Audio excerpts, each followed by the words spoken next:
Hello everyone, হঠাৎ করে মন হলো সমুদ্র দেখার, তাই চলে গেলাম দীঘা। বিকেলে পৌঁছেছিলাম, তো একটু সমুদ্র দেখার পরে আমরা ঢেউসাগর পার্কে গেছিলাম।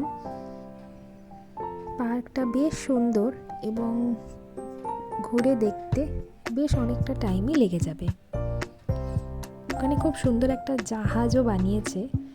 তার পরের দিন আমরা সেখান থেকে চলে গেলাম মন্দারমণি, মানে এটা হলো মেরিন ড্রাইভ রোড। রাস্তায় মোহনা দেখলাম।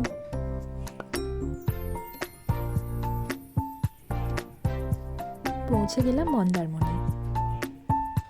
এত সুন্দর সমুদ্রের স্রোত দেখতে দেখতে কখন যে সকাল গড়িয়ে বিকেল হয়ে গেল বুঝতেই পারলাম না।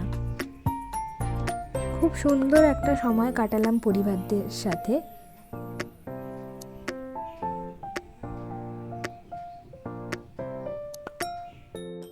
উপরই পাওনা হলো এই ব্যক্তিটি, কি সুন্দর গুটি গুটি পায়ে নিজের গন্তব্যের দিকে যাচ্ছিল। সব কিছু দেখে আমরাও ফিরে চলে এলাম আমাদের গন্তব্যে, মানে বাড়িতে। Home sweet home.